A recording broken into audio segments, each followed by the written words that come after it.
I'm Katie O'Brien, and you're listening to In Her Words. Everyone has a story. Welcome to In Her Words, a podcast from women in entertainment where female creatives and allies share their stories in their own words. This is a dedicated space centered on how to harness creativity for inspiring and impactful projects in the ever-changing landscape of entertainment. I'm Renee Rossi. I'm Gretchen McCourt. And this is In Her Words. Hi, everybody, and welcome to In Her Words. We are shining our writing spotlight on Katie O'Brien this week. Katie is the creator, writer, and showrunner of the Z-Suite, Tubi's premiere series. It's groundbreaking in that this is Tubi's flagship series, the first of its kind on the platform.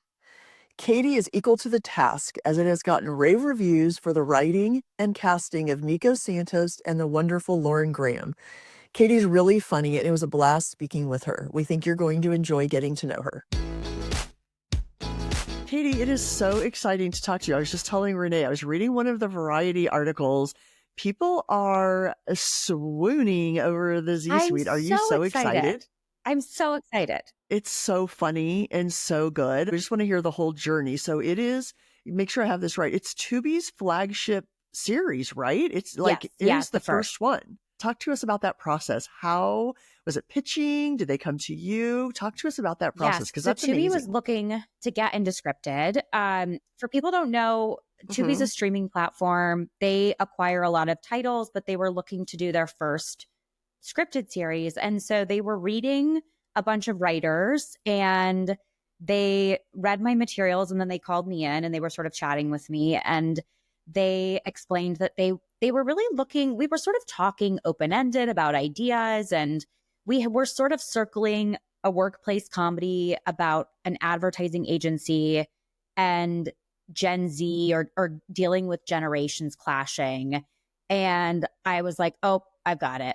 Like, I just felt like I saw the show very clearly. I'm super comfortable doing workplace comedies. So I was like, give me a beat. And I went back and I put the show together, and then I came back and I pitched it to them, and luckily they responded. Oh my God, that was amazing.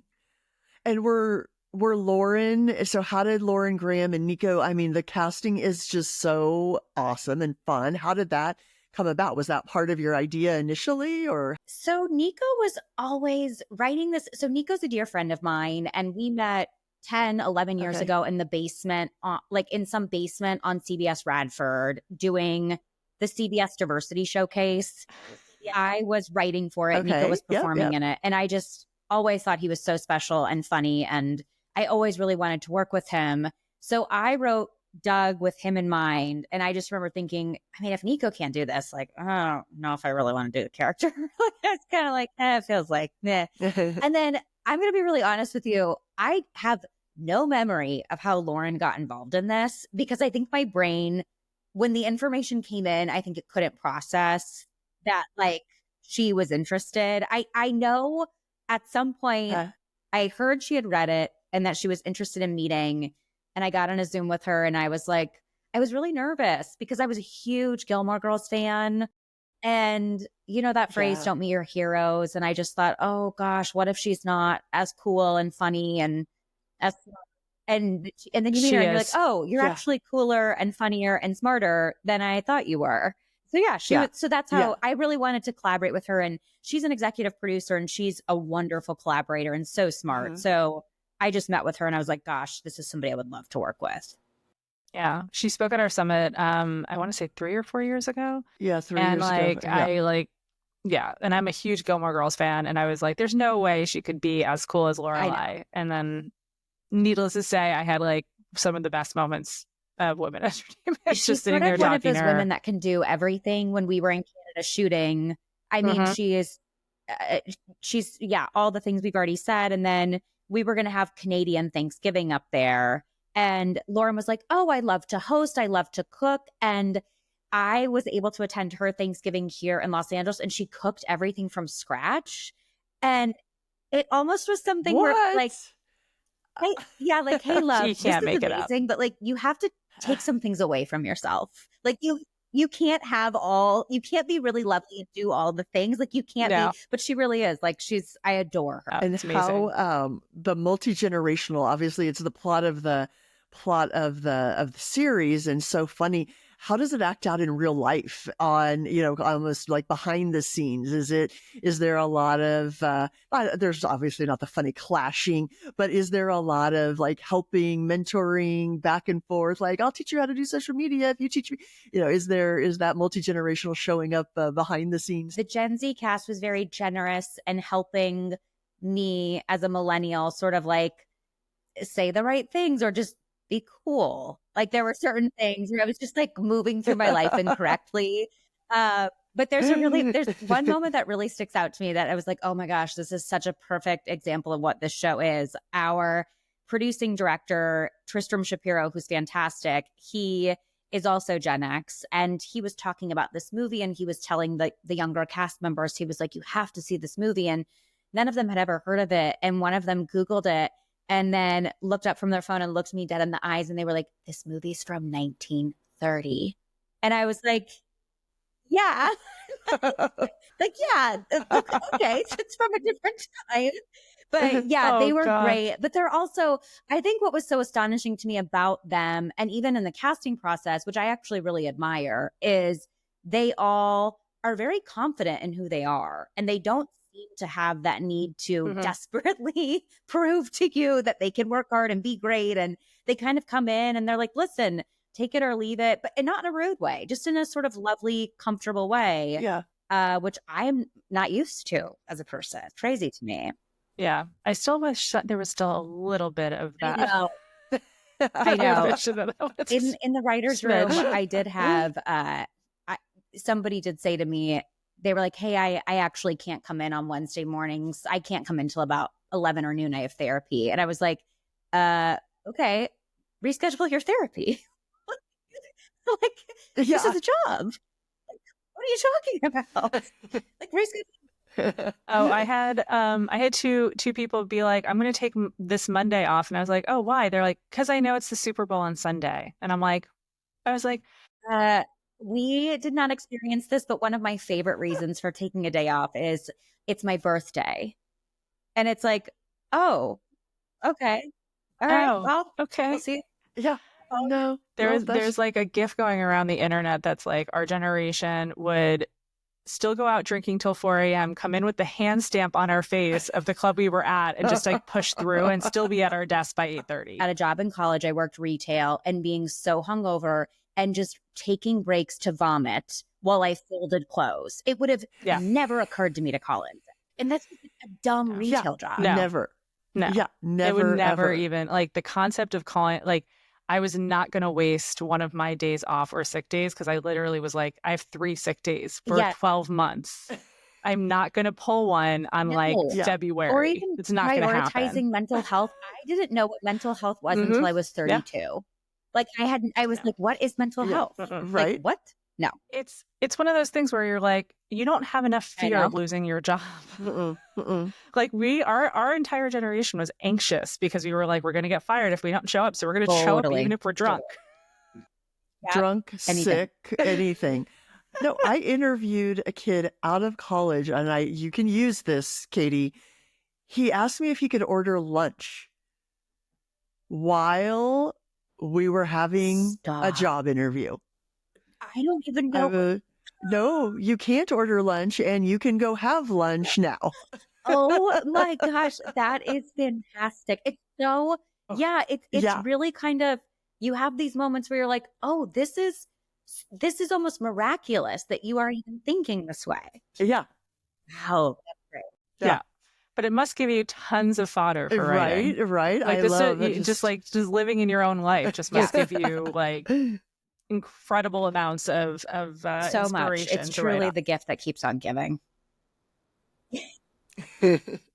How did your time as an actress did that feed into how you're writing and how you're show running and kind of how you expect the cast and crew to act? Yeah, it's so funny. I think prior, being an actor, I think has always informed my writing for sure, because you kind of like live in the characters as they are and you're thinking through them and sometimes acting things out. But prior to this job, I would have thought acting and show running never would have been hand in hand. And I feel like I used it so much. Like it's great because on set, you know, having been an actor, there's all these insecurities and vulnerabilities, and it's a really vulnerable job. You know, you're putting yourself out there and there's a lot of doubt and you're wondering if this is working. And so I liked having that experience to sort of be able to like empathize with the actors, like even if they weren't feeling that way, but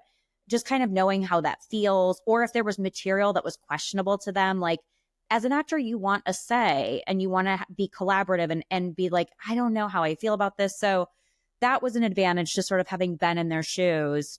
And then show running wise, I mean, sort of a big lesson I learned, which I didn't think really, but everybody's sort of looking to you to be like, is this working? Like, is this working? And is this okay? And even when it's not, which like, listen, 99% of the time, the job is you're like, I don't know, you're like, this is not working. And you're trying to figure out things. You're constantly putting out fires. But you have to be like, yeah, it's working. Oh, it's working. What makes you think it's not working? So so much of show running was acting. And you're also like setting the tone for the entire cast and crew. Like if you're in a good mood, they're in a good mood. If you're in a bad mood, all of a sudden everybody's like, oh, mom's not okay, so we're not okay, was sort of the vibe. So yeah, acting went into it far more than I ever would have anticipated. But I really think a big advantage was just knowing how the actors feel and being able to be like, oh yeah, I get what you're going through. Let's make it better. We have so many in our women entertainment community. We have a lot of people just starting out in their career. So can you walk through kind of the pitch?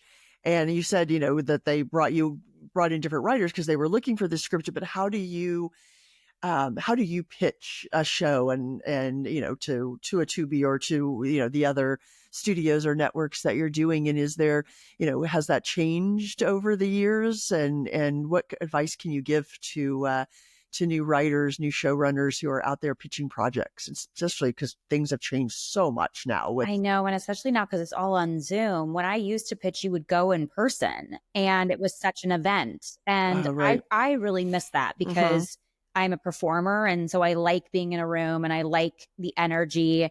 I totally understand why Zoom is very advantageous now for writers because you can literally read it off your screen and not feel the pressure to memorize it or anything like that. It has changed a lot over the years. I would say in the beginning, I would go in so overly prepared and have it scripted down to a T. And it probably came across rather, even though I felt like it was loose, rather rigid and not conversational, like not conversational or in flux. And if I would screw up or fumble, which you do in a pitch, you always do, you'll missay a word or you'll fumble, it would throw me because I was so overly rehearsed that then I would be like, oh, like I would almost sort of be in my head to be like, well, let's just call this, even if it was like 2 or 3 sentences in. So now I am far more conversational in pitches and I'm far more fluid and relaxed. And it's a bit more like we're hanging out and having fun. I would say the biggest thing that's changed from what I used to do to doing now is a friend of mine is an executive and he hears pitches all day long. And I one time asked him, I was like, how quickly do you know if you're really into something or really going to buy something? And he was like, usually within the first 10 to 20 seconds. Like if you can hook me right away, then I will be like, oh. So it really taught me that your first hook out of the gate or your first line out of the gate should be super enticing. And then you can go into everything. But that first line, similar to a script, if people are reading hundreds of scripts, that first line or first page should be pretty great. So I would say now I really focus on that intro and like, what is the thing out the gate that I say that all these executives are going to go, oh, we've heard 15 pitches today and this feels different. So that's a big thing I changed. That's a really great piece of advice. Yeah. So for Tubi and you guys kind of being like little babies together on this project, what was the development process like? What was What did you get to help almost structure that with them and kind of teach them?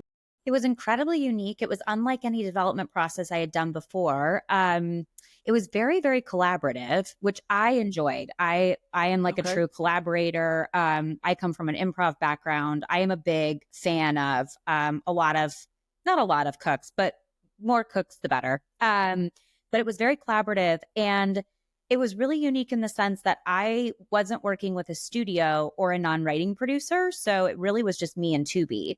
And that was great Okay. because we were all sort of figuring it out together. And there were certain things early on where, I felt like on paper, this makes sense financially, but in practice, this doesn't make sense financially. And Tubi was really great. And we would talk about things and discuss it. And, they were very, very open and listened to me as a creator and would go, okay, like I could call them up and go, hey, this is what we're dealing with. What do you think about this? And they would go, all right, we hear you. Yes. So in that sense, it was really unique. Whereas usually you're a bit more removed or you have a middleman sort of doing all of that.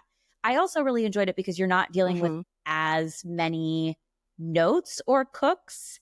Like it was just them and it was me and our two minds coming together, as opposed to notes from the network, notes from the studio, notes from my non-writing producer. Like you kind of start to get this shape where you're like, what is this shape? Um, but yeah, I really enjoyed the process with them and sort of establishing like, what does this look like? Like, how many days are you going to have to shoot the show? What kind of casting are you going to do? But they were wonderful. That's amazing. That's such a great for you to be able to structure that. Were you able to put were you able to put your whole team together? Did you, or was it people that you'd already worked with before, or was this a whole new team? How much latitude did they give you in putting your They whole gave me a production team lot together? of they gave me a lot of support in that, which was great. This was the first time I had ever shot in Canada. So I'm used to like a line producer here in LA and a team here in LA that I just have an infrastructure that I go to. Shooting in Canada, it's different. So that was all new to me, but they were all wonderful. And then in terms of writers, it was a combination of some people that I had worked with before, who I adore and trust and are fantastic. But the show is multi-generational. So then I had to hire people. I needed the writer's room to reflect who was on screen. And so I was reading a lot of new writers and getting to know a lot of new writers. So I would say the room was about half people I had worked with before, half people I had not worked with before. But it was a really, really great team. I was really lucky to have the room I did. We know that you act, you are an actor, and you said that you did improv. Did you always know that you wanted to be creative? Did you come from a creative family? We didn't even start there. We're so excited about the project. Of how did you become to entertainment? I come from a creative family, but like a professionally creative family. Like everybody in my family they all have real jobs and they're real people. So like I also grew up in Omaha, Nebraska. So we didn't know anybody who wrote for television or was a director or like both my parents are attorneys and then I'm the oldest of five and they all have real jobs, but they're all very creative, funny people. And so growing up, I remember watching Christopher Guest movies the first time. And I was like, oh my gosh, what is this? Like, I just remember something in me was like, what is this? Like, I remember watching Best in Show on a Mm-hmm. family road trip to Colorado and being like, what is this Mm-hmm. movie? And then I saw Second City in Chicago in high school and I just fell in love and knew that's what I wanted to do. And so, but I really didn't think that was a job. So I was always going to go to law school and then sort of found my way to Chicago and started performing improv, but going to school at the same time. And then it ended up just working out that I did a web series in Chicago with my comedy group, the Katydids, and it ended up selling as a TV show. And so I got into it that way. But no, I mean, I never thought like this was a job. Like, I still don't think this is a job. Like, You pinch Yeah, yourself that you yeah. get So to do no, it. That's it was a very random way, but I love doing it. It's the best. I really enjoy it. When you are writing, is there anything that you like, what challenges you right now in terms of the process? Oh, just okay. So right now specifically, I am done with post. And so I'm in this like new period where I'm like writing and developing other things. And honestly, the big challenge is just doing it, like just sitting down and Yeah. doing it. And I go through all these things in my head where I'm like, maybe I'll get a co-working space. Maybe I'll go to a coffee shop to write. And then it just is really sitting down and like, even if I can like, I've had to learn, like, even if you can just do a scene, like, just do it, like, just move through it. So that's a very big challenge right now, is just like getting back into the act of doing it. And then when I'm in it, a really big challenge for me is like, because I come from an improv background and more of a comedy and sketch background, I always have to change my brain to like story, story, story, story, instead of joke, joke, joke. Like, I always like, that's sort of the default where it's like, hey, what's the story? And it's like, right. So it sort of depends what mode I'm in, but those are sort of the two challenges that I face, given whatever state I'm in. What other projects are you working on right now? A new show that I'm hoping to take out and pitch. That's like a high concept comedy idea. I'm working out the sort of pitch for that. So like today, for example, I had a full day before I was supposed to talk with you guys, and I woke up early and I was supposed to get these pages together, and I slept. I slept for most of the day and didn't do any of it. So that is how a lot of my days are going. It happens. It absolutely happens. I'm working on that. I'm just working on a couple different show ideas that I'm hoping to take out and pitch, just because, I'm just in that mode. You are so funny. And now you said your whole family's funny. Do you want to work in other genres? Do you think about doing drama or horror or anything else? Or I don't know why. I cannot imagine writing for drama. Like, I cannot, my greatest, I think it'd be a very wonderful thing for me. I actually would love to sit in on a drama room and just be like, how are you all doing this? How are we? But they say comedy is the hardest. That is crazy to me, because it is, drama to me would be so difficult, but I would love, or the thought of doing a procedural is insane to me. Like, but I would love to do horror. I think that would be a really fun thing to work in. And then, yes, at some point I would love to dabble in drama, just because I think it'd be a great muscle for me to like build. But horror is very interesting. I would love to do a horror comedy. That's sort of like a bucket that I've been circling of like getting into. So I've been watching more horror films and familiarizing myself. I think that genre is really fun. Do you have a second season or another season of Z Suite that in your head? I don't know how it works with, do they announce it later? Do they announce it? Do they even think about doing a second? Or She's trying to goad you to say that there's a season 2. If it hasn't been announced yet. I have it in my head. I don't know if we will do it. I hope we get to do it. I would love to do it again. But the show is still airing. We have 2 more episodes to air. Yes, 2 more to come. So we're kind of just waiting to see. So it's like a fingers crossed, but I do have it in my head. I have it worked out. I'm like, this is what it would be, but we're just sort of waiting for, if we're lucky enough to do it. Amazing. That is amazing. We're excited to see what happens up here come out on paper. If I can get it out.